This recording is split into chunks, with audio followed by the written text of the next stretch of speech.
During her freshman year of college, Emily crossed paths with James Harper and quickly fell head over heels for him.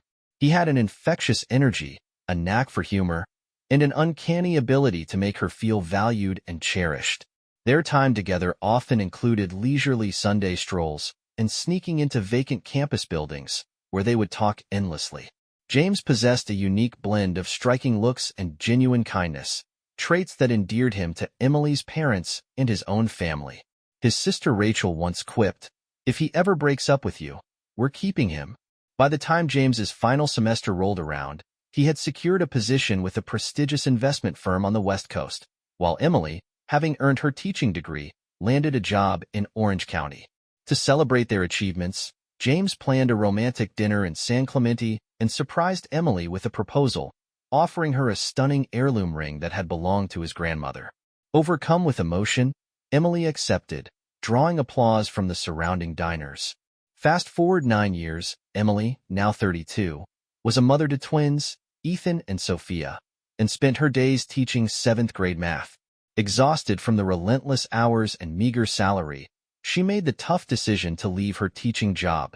Within 5 months, thanks to the support of her adventurous college best friend Anna, Emily found a new direction.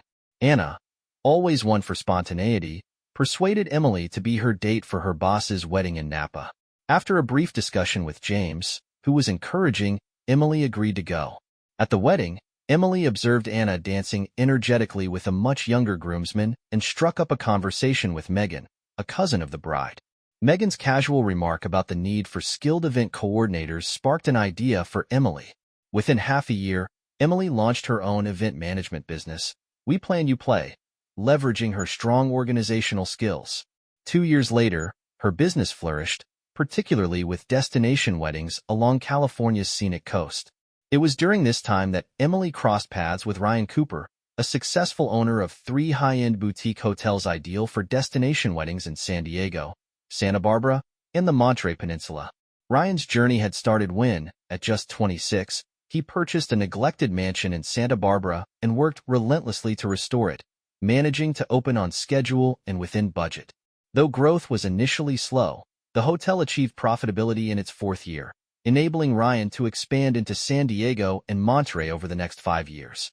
14 years later, Ryan had established himself as a fixture in the luxury hospitality industry. Known for his love of fine wine, dancing, and vibrant social events, Ryan was a confirmed bachelor who treated people with fairness but made no secret of his disinterest in long-term relationships. At 40, he was content with his life and the thriving business he had built. About a year and a half before a pivotal event, Ryan and his manager, Aaron Taylor, attended a hospitality convention in Los Angeles.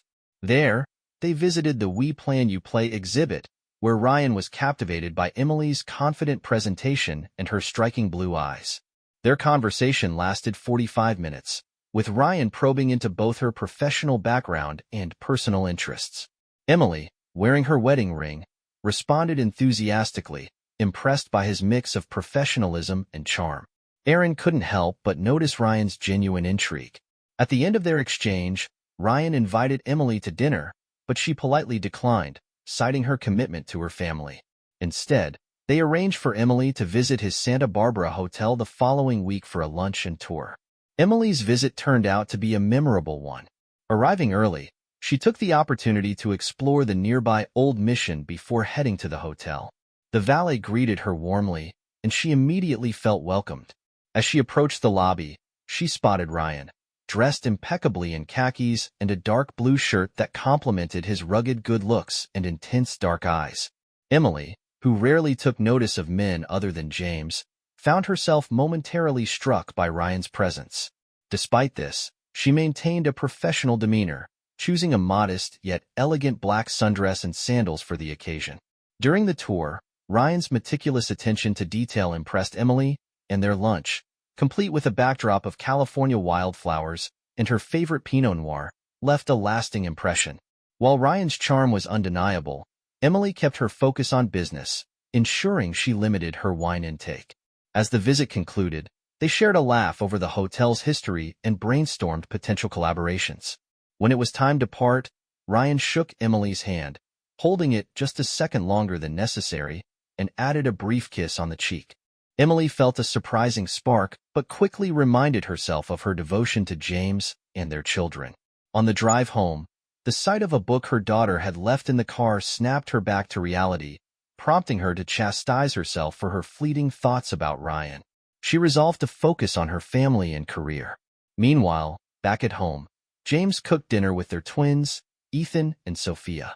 When Emily arrived, the family shared a meal, and Sophia delighted them with a story about the neighbor's mischievous cat. Later that evening, Emily made love to James, as if to affirm her commitment to their marriage. Over the following 6 months, Emily organized 4 weddings at Winfield Scott, where Ryan's subtle gestures and frequent visits left an impression. James joined Emily for one of the events early on, but Ryan happened to be away that day. One evening, after wrapping up a particularly successful wedding, Emily and Aaron found themselves on the patio, sharing the remnants of a bottle of Dom Perignon. Kicking off her heels, Aaron leaned back and said, "Emily, can we talk?" Emily nodded, sensing the seriousness in her tone. Aaron hesitated briefly before voicing her concern. She pointed out that Ryan was clearly attracted to Emily and cautioned that he might act on it if given the opportunity. "Emily, if you get involved with Ryan, it could destroy your marriage," Aaron said bluntly. "He's not the type to settle down, and you'd be risking everything for someone who might not care the same way." Tears welled up in Emily's eyes as she admitted her internal struggle. She loved James deeply and couldn't fathom hurting him, but Ryan's magnetic pull was becoming harder to resist. Aaron's expression remained firm but empathetic as she urged Emily to weigh her family's happiness against her fleeting attraction. Emily took a moment, sipping her champagne as she tried to compose herself. "I've never felt so conflicted," she confessed. "Falling for James was effortless, but I always felt in control. With Ryan, I feel like I'm losing that control. If the opportunity presented itself, I don't know if I could resist. 6 months ago, the idea of being unfaithful would have offended me. Now, I feel like I'm fighting myself every day. Marriage is a two-way street. I can't stand the thought of James being with someone else, so why am I even considering this?" "What are you going to do?" Aaron asked softly. 80% of me wants to stay faithful, for James, for the kids. This business deal is important, and I want to stay professional," Emily admitted. "But that other 20%? It wants to let go, to have a fling, get it out of my system, and move on." Her voice broke, and tears streamed down her face. Aaron reached over, hugging Emily tightly. "Whatever happens, I'm here for you," she said gently. The next day, Aaron confronted Ryan directly. Marching into his office, she fixed him with a hard stare. "If you make a move on Emily, I'll quit," she stated flatly. "We've worked together for 7 years, Ryan, and I mean it." Without waiting for his reply, she left. 3 weeks later, an unexpected rainstorm wreaked havoc on an outdoor wedding. Emily and Aaron worked tirelessly to salvage the event. Late that evening, Emily found herself alone with Ryan. He offered her words of comfort, praising her effort in saving the day. Feeling emotionally raw, Emily leaned into him, and their lips met. Ryan assured her he wouldn't push her into anything, but Emily, unable to resist, gave in to her desires. They spent the night together, whispering about how to keep their affair a secret. Emily promised she could handle it without raising suspicions and left early in the morning, eager to rest before reuniting with her family. When Emily returned home that Sunday afternoon, her children, Sophia and Ethan, greeted her with excited hugs and stories about their weekend adventures. "Daddy took us to the big kiddie park, and we went down the giant slide," Sophia exclaimed. "He made Mickey Mouse pancakes this morning and said we might go to Disneyland next week." Hearing this, Emily felt a pang of guilt.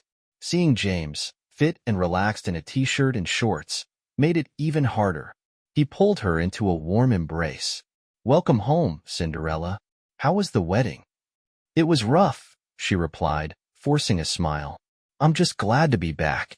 How are the twins?" "We missed you, but I love spending weekends with the kids. I saw the storm on the news and figured you'd have your hands full. Let me get you a glass of wine and rub your feet," James said, his voice full of affection. As she watched him, Emily thought bitterly, "He's an incredible father and partner. How could I risk losing him?" Later, They relaxed in the hot tub with wine, but James, exhausted, asked to skip their plans.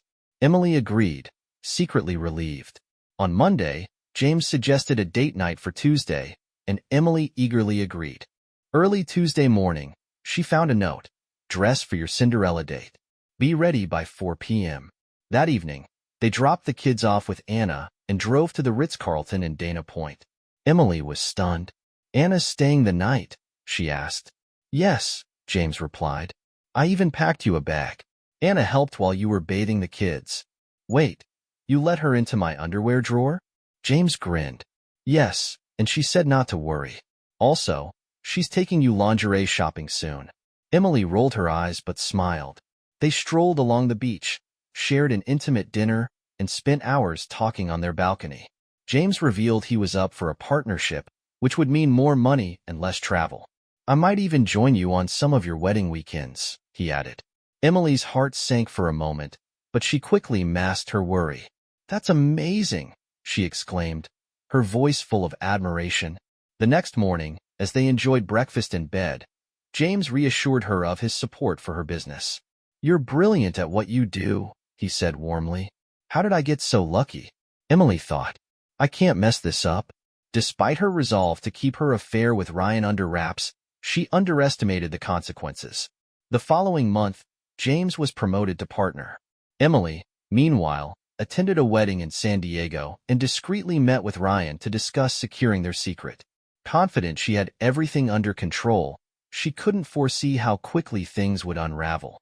In late June, as she and Ryan reviewed business terms in his office, Erin walked in. Without hesitation, she closed the door and took a seat. I need to talk to both of you, she said. Turning to Ryan, she continued, Do you remember our conversation 4 months ago? I told you if you and Emily were involved, I'd leave. Emily froze in shock, her carefully constructed facade beginning to crumble. Ryan remained composed as Erin confronted them. I saw you two kiss and head to bed together the night of the storm, she said, her voice tinged with disappointment. It was heartbreaking to witness. You're both acting selfishly, completely ignoring the consequences of your actions. She turned to Emily, her gaze unrelenting. I started looking for a new job the following Monday. I've accepted a position with an event management company in Austin and will be leaving in August. Emily's face crumpled under the weight of Erin's words. Erin pressed on, her tone firm but tinged with sadness. I warned you, Emily. This will destroy your family. James doesn't deserve this betrayal. I'll remain professional until my last day here, but from now on, don't speak to me about anything except work. Without waiting for a response, Erin walked out, leaving Emily and Ryan in stunned silence. After a long pause, Emily finally spoke. Ryan, I'm going home. I'm sorry for all of this. I'll call you in a few days. Emily left for Orange County, checked into a Marriott, and spent the night sobbing into a bottle of Maker's Mark. 2 weeks later, Erin worked her final days at the company and moved to Austin. True to her word, Ryan didn't attempt to stop her.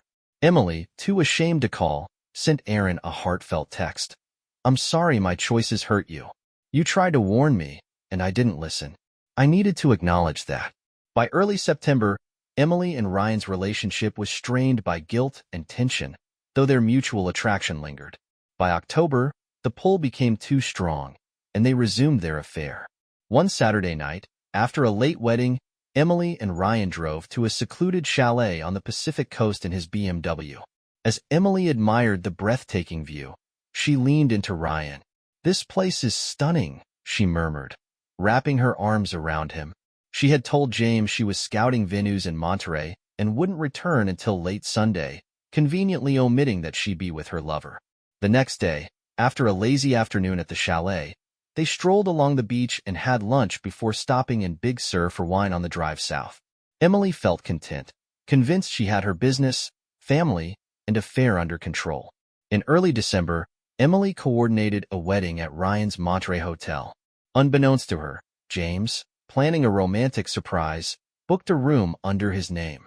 He brought flowers, her favorite wine, and luxurious bath oils, hoping to rekindle their connection.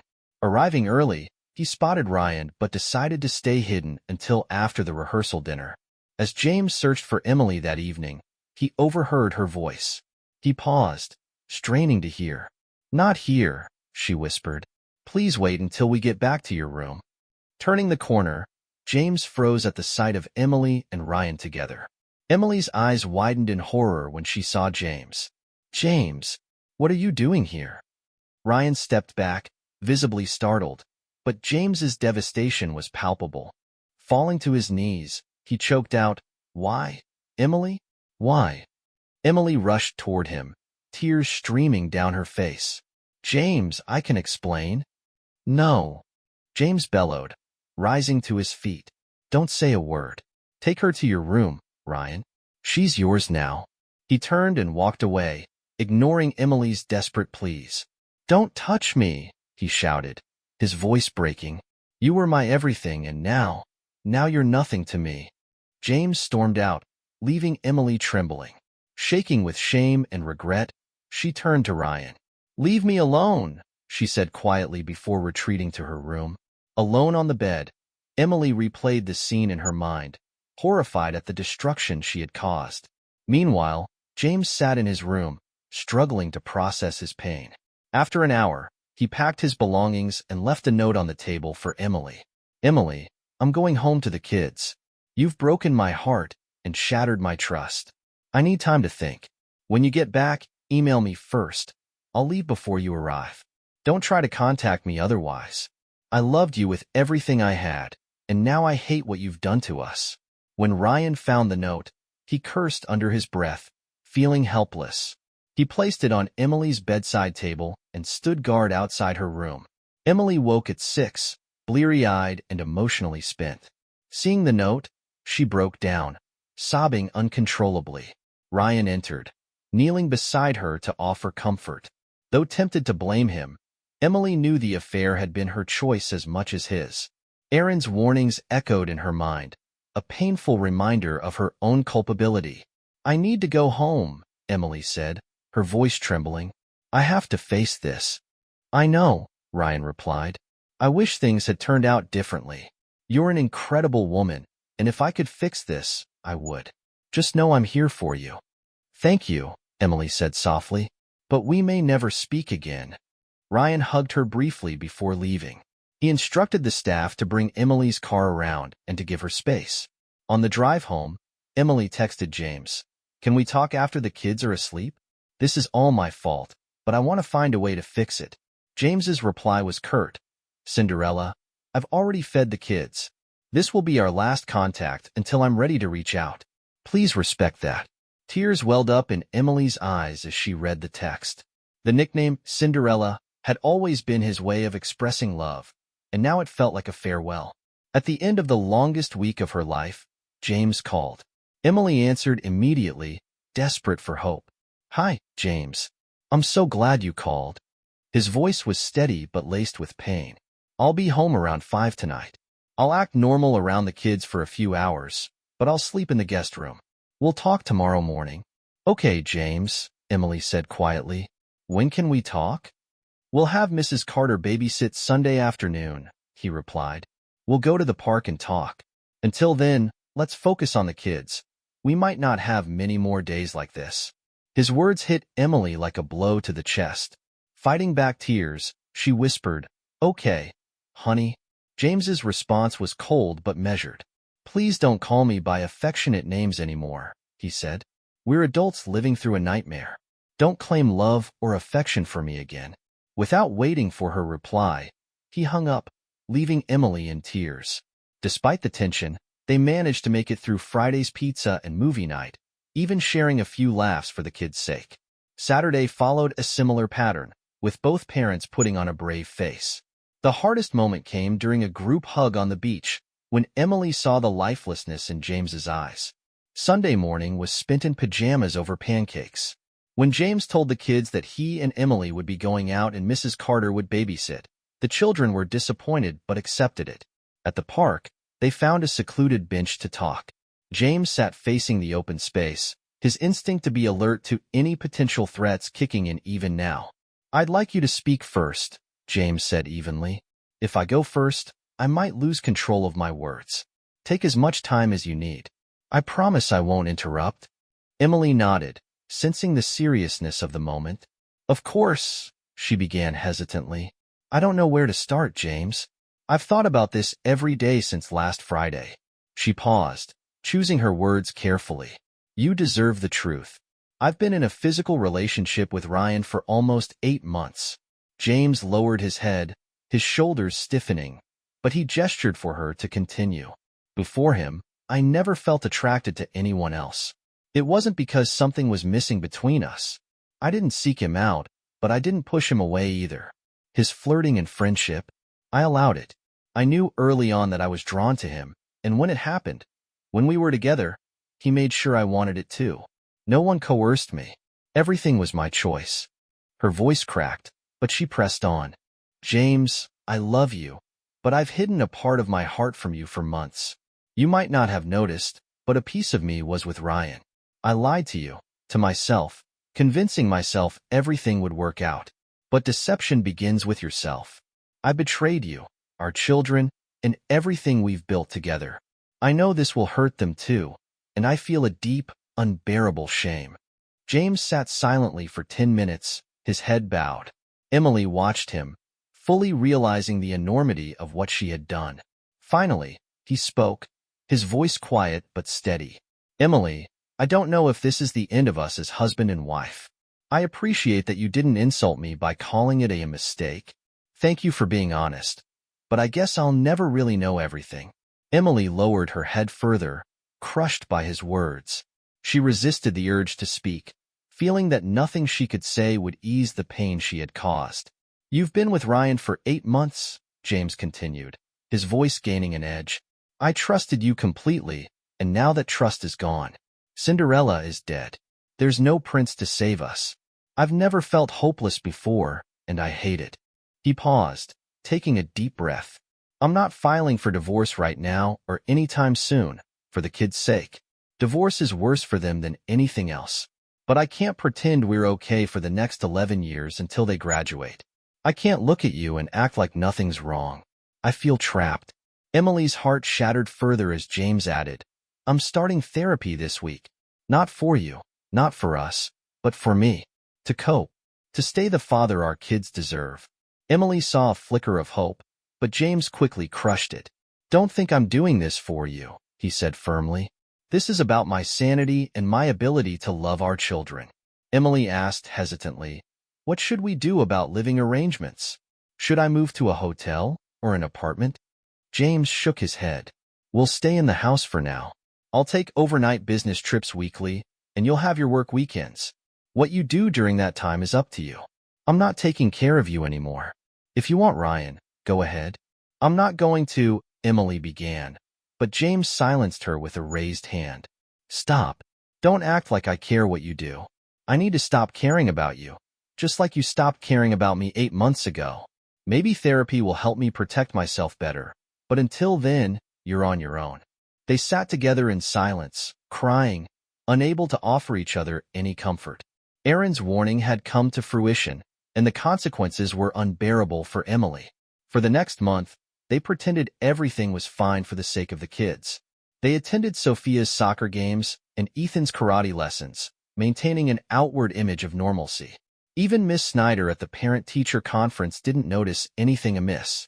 But behind closed doors, Emily longed to repair the damage, while James struggled to keep himself from falling apart. James, now a partner at his firm, used his analytical skills to weigh the options in his personal life. Staying with Emily meant stability for the kids, but prolonged pain for him. Divorce carried financial and emotional costs, but offered eventual freedom. He even considered a third, unconventional option, which seemed radical but promising. On the third night of a business trip, James sat on the Marriott's courtyard patio, contemplating his plan. After 2 weeks of careful thought, he decided it was time to discuss it with Emily. He asked Mrs. Carter to babysit and drove Emily to the park where they had first talked about her affair. At the same picnic table, James began. Emily, the past few weeks have been unbearable for both of us. Thank you for giving me the space I needed to think. Now, I'd like to share some thoughts, and then I'll hear your response. Emily nodded, her heart pounding as she prepared for whatever was coming next. I don't want to rehash everything, James began, his voice steady but strained. Especially not the night I saw you with Ryan. You already know how devastated I am. I'm not perfect, Emily, but I've always been fully committed to you, our marriage and our kids. Even when I flirted with others, I never crossed the line. I can't imagine replacing you in my heart. I thought we'd grow old together, but I was wrong about your commitment to us. Emily's eyes filled with longing as she pleaded, James, I know I don't deserve a second chance, but I want to work hard to fix what I've done. I want us to stay together. James turned his gaze away, taking a moment before replying. I know you mean it, Emily, and I've thought about it. On one hand, maybe we could find enough forgiveness and acceptance to stay together. Emily's heart flickered with hope, but it was extinguished as James continued. But it's not right for me for two reasons. First, I can't trust you again. I would always suspect you were meeting someone else, and that would destroy me. Second, I can't be with you intimately as a husband without seeing his face, Ryan's face. You chose him over me, and now, when I look at you, I see his reflection. Emily's shoulders slumped under the weight of his words. She wanted to promise she'd be faithful forever, but she knew she couldn't demand trust that she had broken. I want to fight for us, James, she said softly. Aren't we worth fighting for? For the first time, James's anger flared, and Emily recoiled. Fight for us? He snapped, his voice sharp. What do you think I've been doing every single day? Working hard, climbing the career ladder, spending time with our kids, remembering the things you love. All of that was fighting for us. But what about you, Emily? How did you fight for us? By being with Ryan Cooper? James took a deep breath, his tears mirroring Emily's. I want to ask you so many questions, Emily, but how can I trust the answers? Maybe you're just sorry because you got caught. I want to go back to sharing our hearts, but that couple doesn't exist anymore. You ended us with your cheating and your lies. Emily couldn't argue. She knew he was right. James had been fighting for their relationship every day, while she had betrayed it with selfishness and infatuation. She was heartless to the man she had claimed to love, allowing herself to be swept away by fleeting desire. Are you going to divorce me, James? She finally asked, her voice trembling. No, Emily. I'm not going to divorce you, but I'm not going to stay married to you either, he replied, his tone resolute. I've come up with a solution that I believe will work for everyone. It won't be without pain, but it's the best I can offer. Emily frowned, confused. What do you mean? What's your plan? I'll explain everything to you in a few weeks, James said, his voice firm. I'm not asking for your input because, frankly, I don't trust you to prioritize me or the kids. Once you understand my decisions, you can make your own choices. I won't try to control you. But how can I make decisions if I don't know your plan now? Emily asked, desperation creeping into her voice. James met her eyes, his expression calm but filled with painful acceptance. You'll find out when the time comes. They talked for a few more minutes, but James refused to reveal any details. He remained steadfast, saying she would understand soon enough. When Emily mentioned Aaron's warning about paying the piper, James's face darkened. So Aaron knew, he said, his voice heavy. She tried to warn you and Ryan, and you didn't listen. Instead of stopping, you just kept going. You could have come to me, told me what you were feeling. But no, you carried on like it didn't matter. James's tears began to fall freely, and Emily broke down again, burying her face in her arms as she sobbed. For a moment, she thought James might comfort her. Please, God, let him hold me, she prayed silently. But instead, he stood, crossing his arms as he looked down at her. The trumpeter has come, he said, his voice cold, and he's demanding at least partial payment. Maybe someday, it'll be time for full payment. 2 weeks and 4 days later, James left for his weekly business trip. Emily noticed he seemed sadder than usual when he hugged and kissed the kids goodbye. It must be hard for him to leave, even for 24 hours, she thought. Emily had started sleeping better with the help of melatonin and James's suggestion to let Mrs. Carter watch the kids overnight. Mrs. Carter happily welcomed the children, who had grown attached to her and her cat. Emily settled in for a quiet night with wine, hoping to find some peace. At 5:30 a.m., Emily's phone began ringing incessantly. Disoriented, she groggily picked it up. The screen flashed with the word emergency. "Hello," Emily answered groggily, struggling to shake off her drowsiness. "Is this Emily Harper? James Harper's wife?" asked a calm, professional voice on the other end. Emily sat upright in bed, her heart racing. Almost no one called him James. "Yes, this is she. Is everything all right? Mrs. Harper, can you confirm that you reside at 918 South El Camino Court?" "Yes," Emily replied, her voice trembling. "What's this about? And can you tell me what kind of car your husband drives?" "A dark gray 2019 Lexus ES. Why are you asking me this? Is something wrong?" "Mrs. Harper," the voice said, gentler now, "I regret to inform you that your husband was involved in an accident on California Highway 79, west of the Pacific Crest Trailhead near Warner Springs." Emily felt a surge of panic. "Oh no, is he all right? Is he in the hospital? In an ambulance?" "I'm very sorry to tell you this, Mrs. Harper, but the accident was fatal. His body is being transported to the University of California Medical Center in San Diego. It should arrive there within the hour. I'm deeply sorry for your loss." The words hit Emily like a physical blow. She froze, unable to comprehend what she had just heard. When the gravity of it sank in, her screams pierced the silence, muffled only by her pillow as she wept uncontrollably for nearly an hour. Eventually, her cries turned into quiet sobs as exhaustion set in. She wiped her face, trying to gather her thoughts. She had to tell the kids. But how? And when? Her mind raced with other calls she needed to make, to her mother, to James's parents in Denver. She longed for a friend's support, but Anna was in Europe for business and wouldn't be back for days.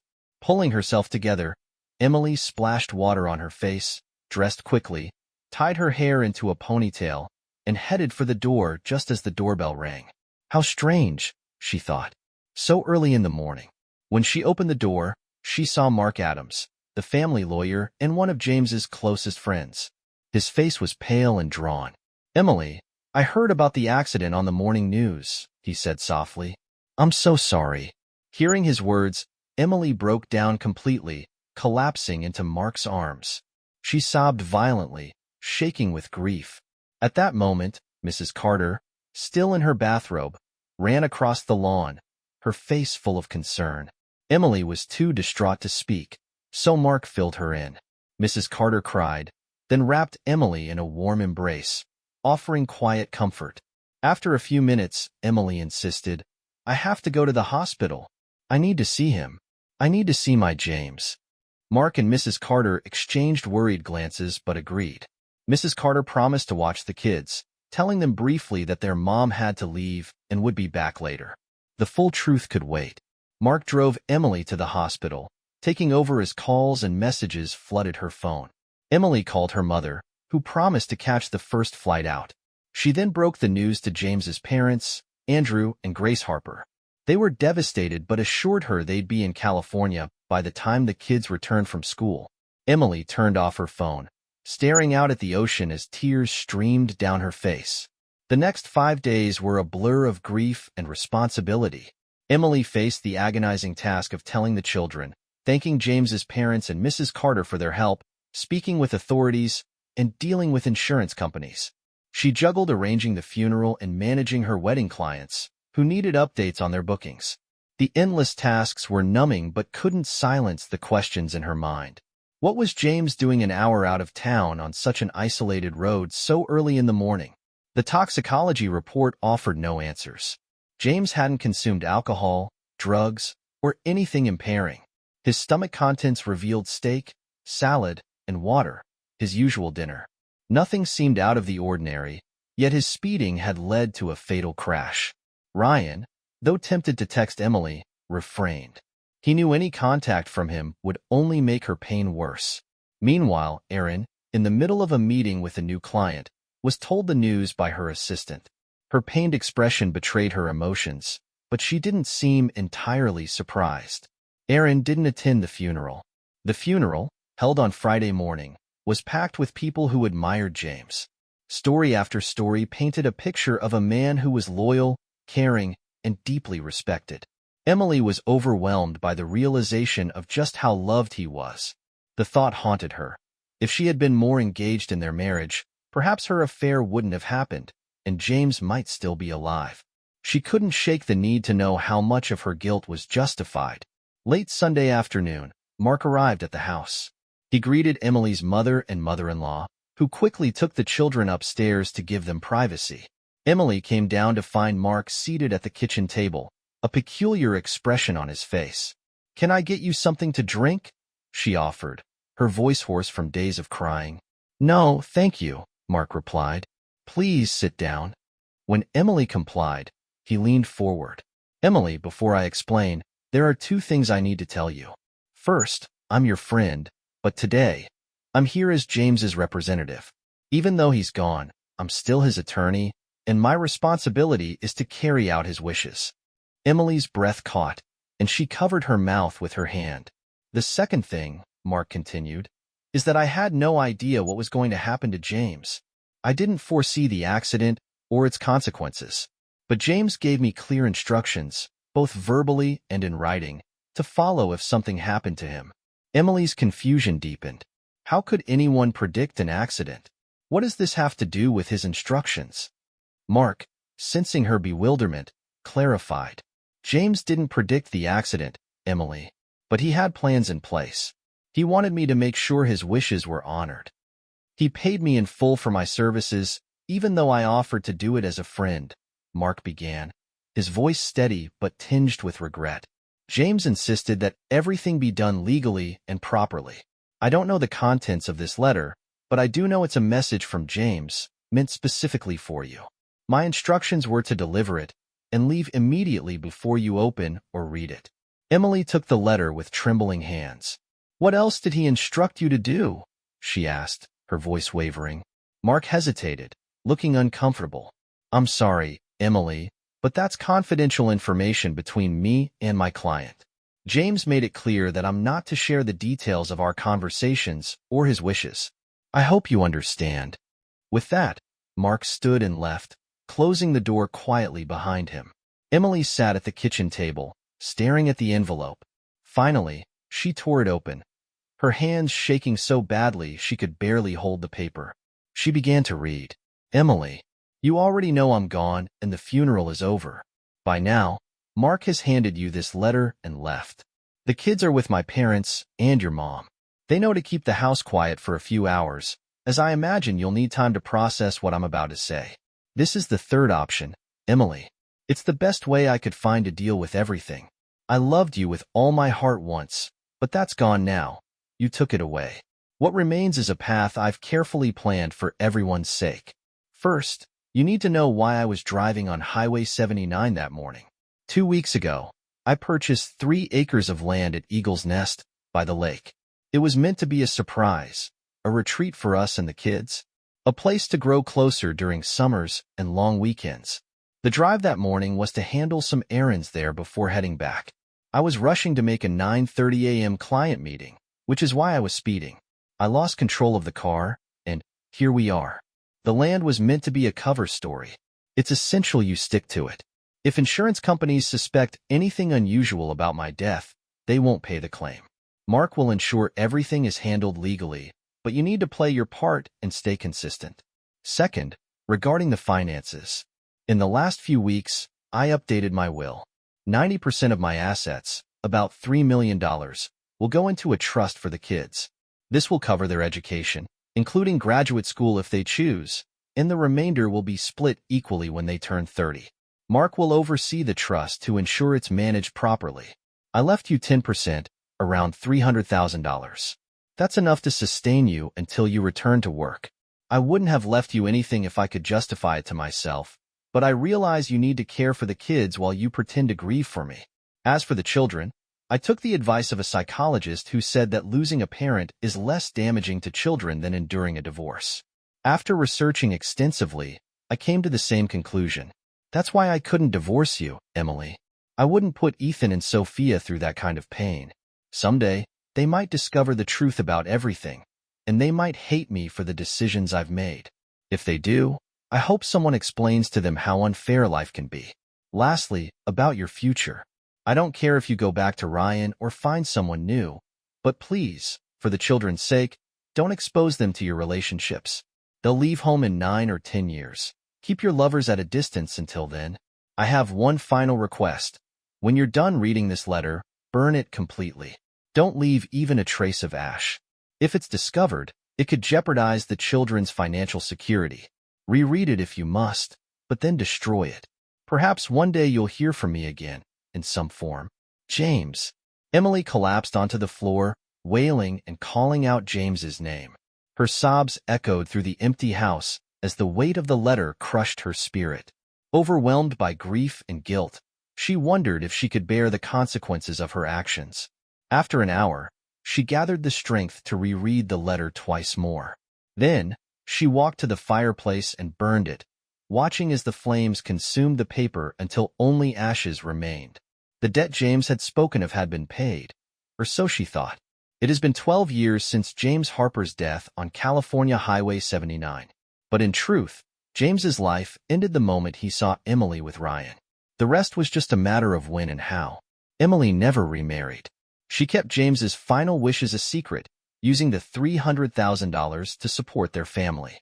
It took her over a year to return to work, and even then, she avoided wedding and family events, finding them too emotionally challenging. She worked for an event planning company, building a solid career, but she always felt the weight of her past choices. Though she dated occasionally, Emily never found anyone like James. She saw herself as damaged, incapable of true love. Counseling helped her cope, but she often wondered, if she ever married again, would she repeat her mistakes? Ethan and Sophia, now adults, encouraged her to find happiness. Dad would want you to move on, they told her. Emily nodded, but thought privately, yes, he wanted me to be happy, and I destroyed him for it. The pain always lingered. For months after James's death, Ryan picked up his phone, hesitating before composing a message to Emily. Eventually, he decided to send her a note, unable to ignore her loss any longer. Aaron had long observed that while Ryan and Emily were no longer lovers, he remained a loyal, if distant, friend. One quiet morning, unable to bear the weight of everything unsaid, he decided to send her a simple message. I'm so sorry, B. Emily replied moments later. Me too. Goodbye. And with that, they never spoke again. Ethan and Sophia had grown into young adults, each shaped in profound ways by their father's absence. Now in their early 20s, both were in college. Ethan, inheriting Emily's love for bringing people together, was studying hospitality and marketing at USC. Sophia, who shared James's analytical mind and calm approach to problem-solving, had chosen Stanford, pursuing a degree in economics. Though they were only 8 when their father died, his loss lingered as a constant presence in their lives. The memory of James's love and guidance inspired them both, motivating their choices and shaping their paths. Emily, her heart heavy with the consequences of her actions, did her best to nurture her children and preserve James's legacy. One warm spring morning, Emily was sitting at her desk, a steaming cup of black coffee in hand, as she reviewed a contract for an executive retreat. The sound of the doorbell interrupted her focus. She set down her mug and went to answer it, surprised to find Mark Adams standing on her doorstep. Mark, it's been months. Emily greeted him with a warm smile and reached for a hug. I'm so happy to see you. Mark returned the hug, but it was stiff and formal. Thank you, Emily, he said with an unfamiliar tone of detachment. May I come in? I need to talk to you. Emily felt a pang of unease as she gestured him inside. Of course. Can I get you a cup of coffee? No, thanks, Mark said as he took a seat at the kitchen table. I can only stay a few minutes. Something about his demeanor set Emily on edge. This wasn't a casual visit. Emily, Mark began, you might not have realized, but today would have been James's 45th birthday. The mention of the date hit Emily like a slap. She had completely forgotten it was April 7th. Shame washed over her as she made a mental note to call the kids after Mark left. As you know, Mark continued, James made changes to his will and left instructions for what should happen in the event of his death. I suspected something was wrong at the time. He wasn't himself, and as his friend, I tried to push him to tell me. But as his lawyer, I had to follow his wishes. He never let me fully understand the situation until today. What do you mean? Emily asked, her voice shaky with confusion. Mark hesitated before explaining. This morning, at exactly 6 a.m., a courier delivered an envelope to my door. It came from a P.O. box in Austin, Texas. Inside was a 12-page letter from James and a handwritten note from someone named Aaron. Emily's body tensed, a flood of resentment and dread rising within her. The note simply said, "Please read carefully and follow the instructions." So I started reading James's letter. The first line was classic James. "Hey buddy, get your lazy ass out of bed. I need your help finishing some unfinished business." Mark gave a humorless chuckle. It was so typical of him. He even specified 6 a.m. delivery and paid extra to make sure the courier was reliable. Mark's expression hardened. James's letter detailed everything, Emily. The whole 9 yards. He laid it all out in painful detail. Emily's face paled, tears welling up in her eyes. "I can't believe you did that to him," Mark said, his voice heavy with emotion. "To a man who gave you everything, his love, his devotion, his life." Mark stood abruptly, his face a mix of sadness and anger. He placed a white envelope on the table in front of Emily, her name written in James's handwriting. "Emily," he said, his tone cold, "I never want to speak to you again. I'll stay in touch with Ethan and Sophia because they're James's children and my friends. But as far as you're concerned, I'm done. If we run into each other, I'll be polite for their sake, but don't ever reach out to me. Do you understand?" Emily, barely able to speak, nodded and whispered, "Yes, I understand." Mark turned to leave, but muttered under his breath, "Selfish goddamn strumpet." The envelope lay on the table like a ticking bomb. Emily stared at it, her hands trembling. Finally, she opened it and began to read. "Emily, it's been 12 years since the events that led to this moment. In my last letter, I told you that maybe someday you'd hear from me again. Well, today is that day. First, I want you to know that Erin tried to stop you. She warned you about Ryan, begged you to end things. When you ignored her, I turned to her for help. She pleaded with me not to go through with my plans, even offering to let me bring the kids to Austin. Imagine that. A woman of real character. I wish I'd met her before you. Second, Erin kept this letter for 12 years as I asked. She delivered it to Mark today, along with instructions for him. I trust that they followed through. Third, Ethan and Sophia are receiving similar letters this morning. They are adults now, and they deserve to know the truth. Everything. The lies, the betrayal, the choices you made. Fourth, if your mom and my parents are still alive, they are receiving letters too. Fifth, as for Ryan, today's Santa Barbara News Press features a full-page article detailing your affair. It includes how you and he created amazing wedding events while betraying your husband. You're both named explicitly. Perhaps you can comfort each other. Sixth, 13 years ago, I thought we had a love worth fighting for. I was wrong. You chose this tune, Emily. You enjoyed the dance. Now it's time to pay the bill in full. James. Moments after Emily finished the letter, her phone began ringing incessantly. 6 months later, Ryan was financially ruined. His property sold at a massive loss to the Taylor Group, an Austin-based investment firm. At 53, his career in hospitality was over.